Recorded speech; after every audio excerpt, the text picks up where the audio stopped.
Welcome to Horns of a Dilemma, the podcast of the Texas National Security Review, which is a partnership between War on the Rocks and the University of Texas at Austin. My name is Aaron Stein, Chief Content Officer at War on the Rocks, and what follows is a moderated conversation between Will Inboden and Senator John Cornyn about declassification, transparency, and it concludes with a conversation about the importance of Section 702 from FISA. Enjoy the podcast. Senator, let's dive in. Obviously, we have a number of experts here, but also, particularly for some of our locals, may not be fully familiar with the work and responsibilities of the Senate Select Committee on Intelligence, the SISI. So what can you tell us about your duties, the responsibilities of that committee, especially as it relates to our concerns about transparency and oversight and trust with the intelligence community? Well, the Senate Select Committee on Intelligence, which means the leader, both the Democratic and Republican parties get to select those members. You don't accrue seniority like you would ordinarily or get to claim as a matter of right your service on that committee. You have to be appointed. And of course, they were created along with the HPSI, the House counterpart, in the wake of the Church Committee and the abuses of the intelligence community and intelligence tools and the desire for more oversight. And if you think about it, the oversight that the committees provide, although we do this in secret, by and large, not in secret when we can do it in public, but along with things like the Foreign Intelligence Surveillance Court, I think are designed to try to provide overlays of oversight that would help build confidence, not only in the public, but also in the Congress itself. For providing these tools to the intelligence community to do the important things that I know the D&I talked about last night, particularly things like 702. Mm-hmm. Yeah, and we will certainly be coming back to that. All right, so following up then, tell us, obviously we're here because of our concern about declassification and transparency, but there's a flip side to that is the secrecy does matter, and there are national security secrets that do need to be preserved. Tell us why it matters. Tell us a little bit more, if there, even a couple of examples you may want to use about what are the stakes involved in protecting classified information, and what are the bad guys trying to do? Well, if I can start at first principles, as you mentioned, Will, I've been a big advocate of open government. As a state AG, we had a portfolio which enforced the open meetings and open records laws. And then I did find a partner, a strange bedfellow, in Pat Leahy, but we successfully worked together to expand and make more available information to the public through the Freedom of Information Act. Goes back to first principles again. The legitimacy of government flows from the consent of the governed, and the governed can't consent to something they don't know about. And I've also noticed an all too human propensity to hide stuff that could potentially be embarrassing and to promote stuff that makes me look good. And that's just natural. That's just human nature. So I start from that premise of the public's right to know. It's important to self-government, and that's where we start. But as we all know, there are important matters that need to be handled confidentially and in secret, and hence the classification system. I gave Will a compliment, said this could not be a more timely discussion, given everything that's gone on. But it also, I think, perhaps will lead to what I consider to be some important debates and discussions and potential reforms of the classification system.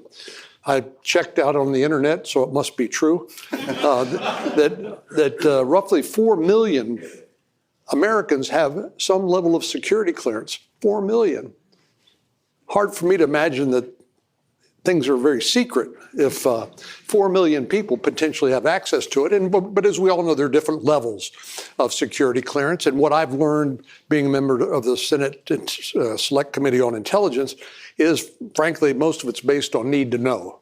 And that's the compartmentalization along together with covert action, special access programs, things like that, which are designed to keep the most critical information secret, primarily to preserve the life of our spies, people who are collecting that information, as well as the sources, which would be jeopardized if this matter got public, if people knew If certain people in high places or adversaries knew about the source of that information or the means by which we collected it, they would shut it down in a New York minute. So those are the most important.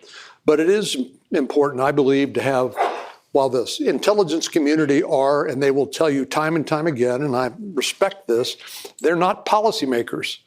They're truth tellers. And we expect them to tell us the truth, the good, bad, and the ugly, without any spin, without any agenda. And then we, as the policymakers who are accountable to the American people, we will be the ones that decide what to do with that information in terms of making policy. But we'll get into this, I'm sure. But obviously, the executive branch has ball control on so much of this. But I think it's really important that Congress, representing the American people, provides oversight, which hopefully builds public confidence that these tools will not be abused, but also lets us reauthorize important tools that we can't live without. Yeah, we will certainly come to that. But following up on your comment about 4 million Americans holding security clearances, do you think we have an overclassification problem? And related to that, is our declassification system overburdened? So is the system working or not? Well, I'll refer to a slightly more authoritative source than the internet. And I read in the New York Times this morning, 50 million documents a year are classified. That's mind-boggling. 50 million documents classified. And I don't know if that's single pages or what, boxes of documents. That's been subject to some speculation as a result of the news as to what the former presidents and vice president had. But declassification, and I know we've got the declassification board here doing important work. Most of the recommendations they've made, unfortunately, have sat on the shelf and have not made their way into changes in public policy, something I'd like to see change, and maybe as a result of this conversation. So one last factoid relevant to this, again, I'll cite the New York Times, that says 671 officials can deem information top secret, 817 who can deem information secret. There's no doubt in my mind that overclassification is a problem. And again, it's a subjective judgment by these classifiers. One last comment along those lines. One of the reasons why perhaps people have become lackadaisical and less than vigilant in protecting classified information is the experience of most members of Congress when you go into a SCIF and you get briefed on, in a secure facility on whatever it is the administration wants to brief you on. And you come out of there saying, I could have watched cable news and read the newspaper and learned as much as they were willing to tell me. Of course, and so they think, well, this is not that big a deal. You say it's secret, but this is not secret. It's open source stuff. Of course, that doesn't speak to the other categories we mentioned earlier, where sources and methods, covert action, special access programs, things like that, which are the most secret of the secret. But I think that's part of why we find ourselves in the strange place we are today. Yeah. And following up on that, one of the things we've been discussing at the conference, and you and I have talked about before, are the actual benefits that declassification can bring, and making more of these previous U.S. classified U.S. government records available to scholars, to journalists, to policymakers. I mean, we know that it can help with accountability and exposing misdeeds, but particularly as we're thinking about building a bipartisan consensus on this, and of course you're a conservative. Any other benefits that you have seen from making this information more available? Well, sadly, it occurs a long time after it was classified. And so a lot of it is not really available or timely for discussions about what's happening today. Maybe something that happened during the Cold War we learned about and said, well, that's really interesting, from a historical perspective. But occasionally we find ourselves, for example, you mentioned, I think, the Lend-Lease program, which saved Great Britain, and where the United States became the arsenal of democracy. Actually, that was a great historical example of how we now have passed a more recent bill providing a Lend-Lease bill that deals with Ukraine and our NATO allies. And trying to figure ways to break through some of the red tape and the bureaucracy when it comes to arming our friends and allies who are fighting the good fight. We're not risking American lives directly, but they're doing things that do positively affect our national security interests. So I just think we have to be a little more nimble. Number one, not overclassify. Number two, once the need to classify goes away, find a way to put that in the public domain. I know that's easier said than done. And another theme that our conference has addressed is this. I used to say looming avalanche, but now an avalanche that is upon us of electronic records, right? Yeah. Going back, the Reagan presidency was actually the first one to use email, but that, kind of was a little bit of a trickle, but grew into a steady flow in the Clinton years and then a deluge from Bush 43 on. And we had a panel earlier today talking about the benefits or the potential use of artificial intelligence, machine learning for helping to process just this avalanche. Is there anything that Congress can do in particular to help support the use of technology in addressing the declassification burden, especially in this new era of electronic records? Well, as you mentioned, the volume of information is just so great that I don't expect that human beings are going to be able to do all that. And so AI is sort of an obvious tool that could be used for that. Again, assuming it's publicly available, which it may or may not be for a long time. I'll have to think about that one a little bit more, but it is certainly a problem, just the sheer volume of information. I'm sure our PIDB friends would welcome increased appropriation from Congress to study the problem. So anyway, well, we'd greedily sitting here in the front row. They're angling for that. Yeah, that line item. We'd appreciate their work suggesting legislative language for how we might actually implement such a thing. That's right. So, yeah. And Senator, our discussions here in the gathering today, of course, it's looking at journalists and scholars and other professionals and this question about classification, declassification. But this also occurs against the backdrop of ongoing threats and challenges in our world, ongoing threats and challenges to American national security. And again, these aren't just abstractions. A lot of the classified documents we're talking about are concerned very much with threats from China, Russia, Iran. Right. And since we have the chance to have this discussion with you here, I do want to turn to a few of those actual policy issues. I guess let's first start with the really big one of China. I know you've been paying attention to this for a while. You've done some key legislation on it. How would you describe your current understanding of the threat from the Chinese Communist Party, the parts that most concern you? And then is there hope for bipartisan cooperation in continuing to address it? Well, President Xi's number one foreign policy objective is reunification with Taiwan. And that threatens not only a regional, but even a global conflict, and something that I believe we need to deter if humanly possible. And we're not ready. We're not close to being ready. But we also, COVID-19 demonstrated the vulnerability of our supply chains writ large. Governor Abbott, when I called him and said, after COVID hit, I said, Governor, what do you need from the federal government? He said, I need two things. I need testing and I need PPE. I said, great. What's PPE? He said, it's masks and gowns. We don't make any of it. It's all made in China and we can't get enough. And so, and then I began to think a little bit more broadly about things like semiconductors, which I honestly was not an expert in, but worked with my friend Mark Warner, chairman of the Senate Intelligence Committee, to introduce what we call the CHIPS Act. That was in June of 2020. And it took 2 years for that to come to fruition in legislation. But because of I think it's Chris Miller wrote Chip War. Yeah. We had excellent book if you haven't read it.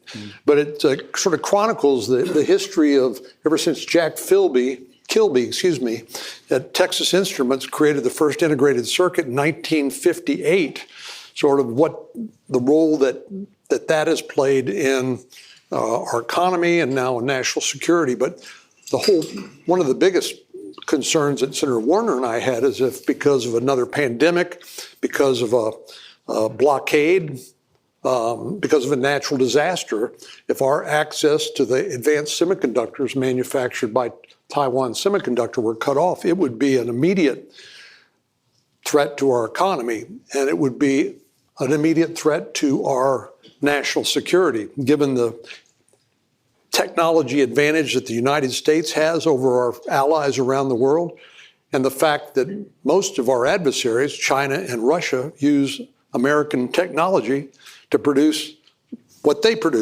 use. And we've seen it pretty effectively use the sanctions, for example, on the Russian Federation when it comes to what they're doing in Ukraine and their denial of access to things they can use to replenish their stocks. And indeed, they're running out of a lot of their stuff and that relies on that technology. So, and then just the fact that, after China joined the World Trade Organization, we had these aspirations that it would become part of the international rules-based order, and it hasn't. In fact, when it comes to technology, they steal everything they can through forced technology transfers in terms of foreign investments here and then over there. They are getting access to our most cutting-edge dual-use technology, and then of course cyber, which is just a mind-blowing challenge to keep up with.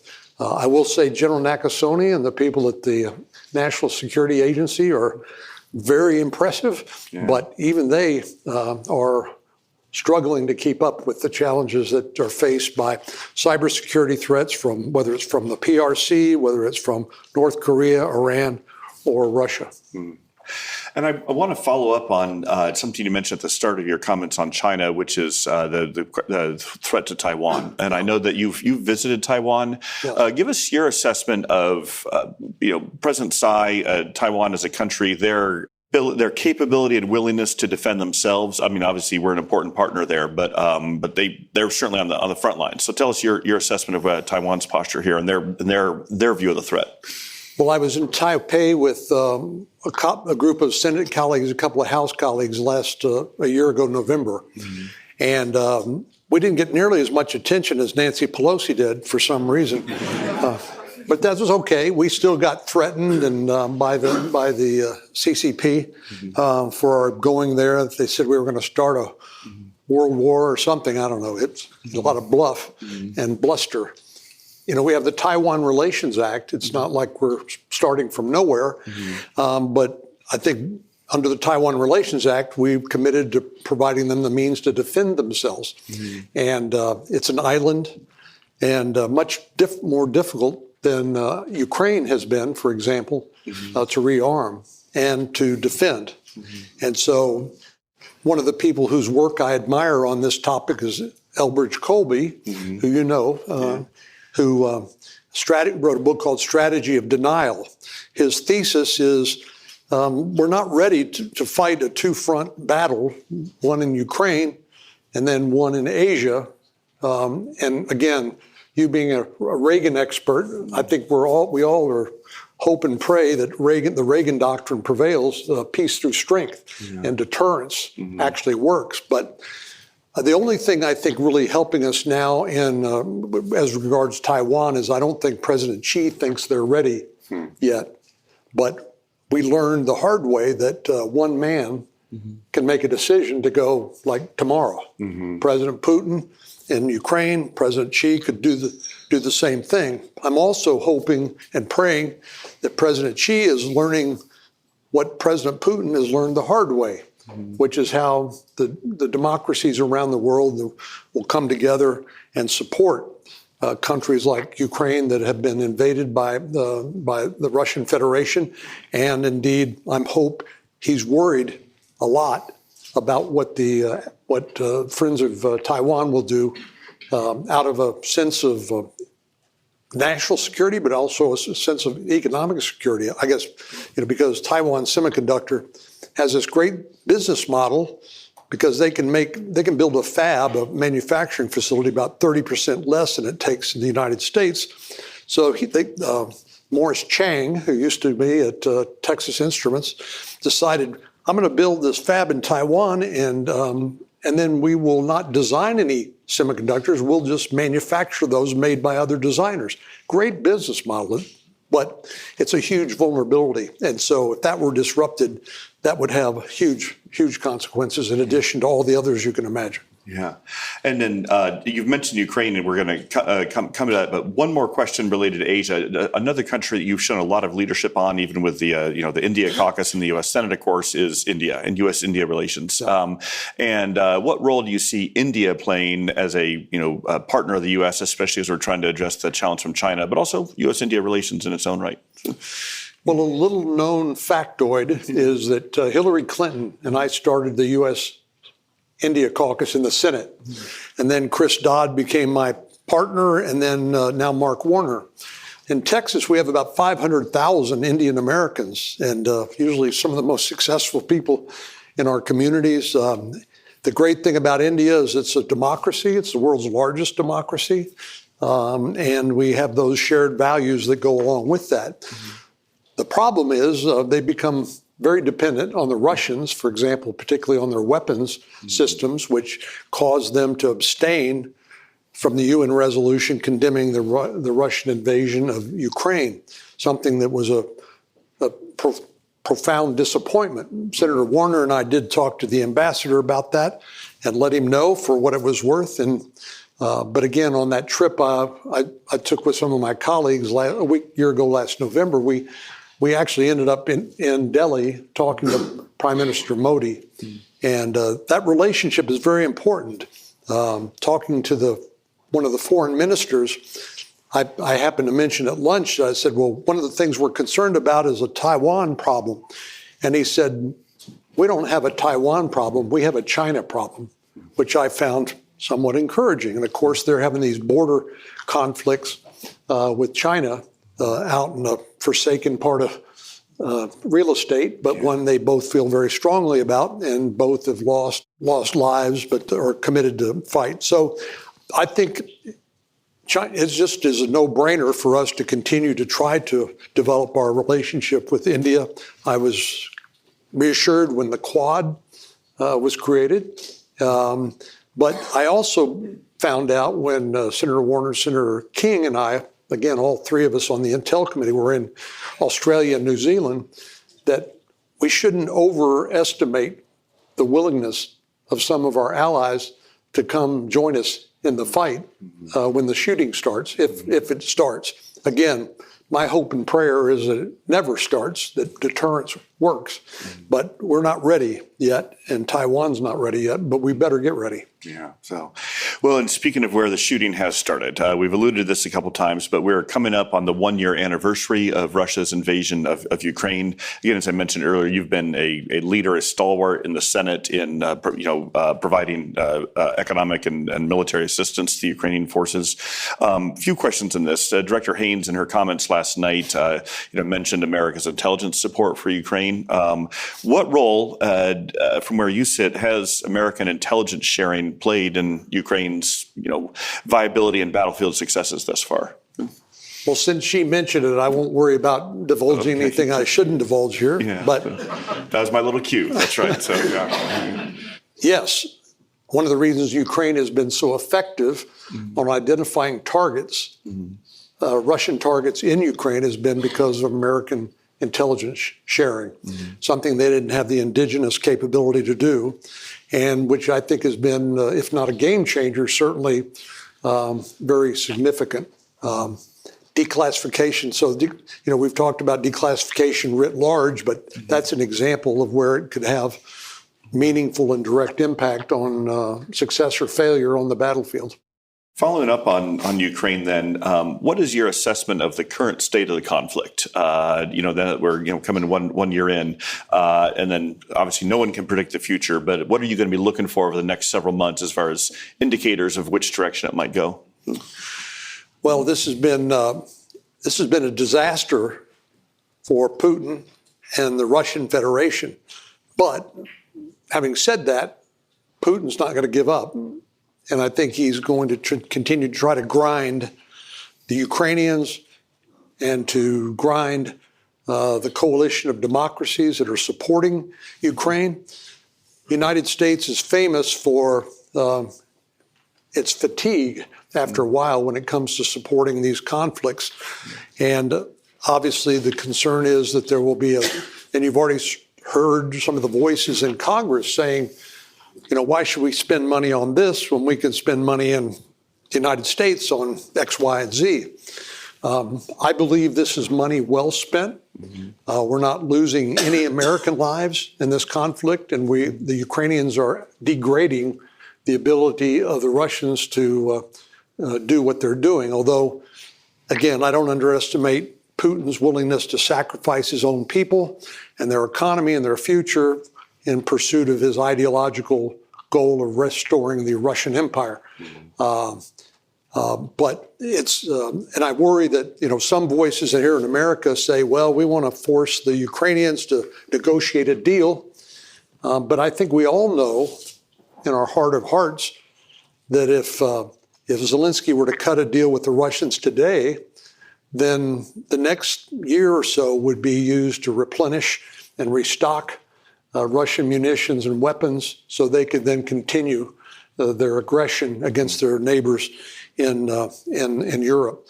So I'm glad to say there is a broad bipartisan support in the Congress, and I think it's important not only for people who question the expenditure of tax funds for this purpose, but also those of us who believe it's important to speak up so the public can be better informed about what's at stake. Again, it's not costing American blood. No troops are losing their life in this battle, but the Russian, one of the premier aggressive countries in the world is gradually losing their ability to wage war. All right, one more question from me before we turn to a few from students here in the audience. And again, this is going to be referencing something that Director Haynes also brought up last night, which is Section 702. So for those not familiar, shortly after the 9/11 attacks, as the United States was gearing up our counterterrorism apparatus, Congress passed some legislation with a number of new tools for surveillance and detection of terrorist threats, and this included something called Section 702, which, as Director Haynes shared last night, has also been of great use, not only in detecting potential terrorist attacks, but also helping monitor the threat from Russia and China. But she made an appeal, and I guess, I'm passing on her message to you, is she would love it if Congress would reauthorize this because it is it's otherwise going to expire at the end of this year. So tell us what Section 702 actually entails and why you support reauthorizing it and would like to see Congress do that. Well, Section 702 of the Foreign Intelligence Surveillance Act, and I'll underline the word foreign. This is to gain intelligence on foreign actors and threats, not domestic. Domestic investigations are subject to the Constitution of the United States and the Bill of Rights, require heightened standards in front of an impartial judge before you can do some of the things that Section 702 and other aspects of the Foreign Intelligence Surveillance Act allow us to do in the national security interests overseas. And so that's a really, really important thing for people to understand. But as a result of some of the concerns about, let's be honest, some of the abuses of these tools, and just frankly, good old all-American skepticism about what people are doing and that they don't know about, that they suspect are up to no good. There's a lot of skepticism in Congress about reauthorizing these tools. One of the other two parts of the Foreign Intelligence Surveillance Act that we were unable to reauthorize about a year or so ago was called Section 215. Strangely enough, Section 215, all it does is provide the intelligence community basic law enforcement tools, which are available to every police department and every law enforcement officer in America, but to use it in pursuit of our national security against foreign actors. But 702, given the fact that we, American technology and the backbone of a lot of the means by which we communicate today are available Using this tool, this has allowed us to do everything from target Zawahiri and take him out. Of course, what we've encouraged the intelligence community to do is give us some success stories using 702 in great power competition. Again, this goes against the grain because if you're a spook, you don't believe in telling people what you're doing, right? But from a policymaker's perspective, we have to know some of these success stories that can be appropriately declassified so we can make the case, something we get to see in a classified setting, but which many policymakers do not and the American people do not. So the only way we're going to be able to do this is if we can demonstrate that they're going to be used appropriately with appropriate oversight. But 702 is what variously described as the crown jewels of the intelligence community. I think Director Haynes I think she said last night, we can't do our job without it. That ought to get our attention. And so we have a long road ahead of us, I believe, to working with the IC, the intelligence community, to try to work with them to declassify some examples of its success, to demonstrate its relevance and importance, but also to reassure my colleagues in Congress that these tools will not be abused. And if they are, then people will be held accountable for it. That's the only way we're going to get this done. Yeah. All right. Well, since I am sitting here with the great deal maker in the Senate, can you give us any prognosis on how optimistic are you about getting it reauthorized? And I knew you laid out some of the parameters there of hopefully getting some declassification success stories. But well, it's kind of like the debt ceiling. Mm-hmm. Oh boy. Okay. There is no plan B. Okay. There is no plan B. We have to do it, and it may be that in the context of what we're talking about today and some of the discussions we're having, in light of the overclassification, the fact that there's a lot of people, probably too many people, who can actually authorize classification of documents and the declassification process, I think we can have part of a larger conversation that 702 can be a piece of to provide some reassurance that we're being responsive to concerns that have been raised, but also insistent that there are some tools which are should be non-negotiable. Thank you for listening to this episode of Horns of a Dilemma. Do not forget to read the Texas National Security Review, which you can find at tnsr.org.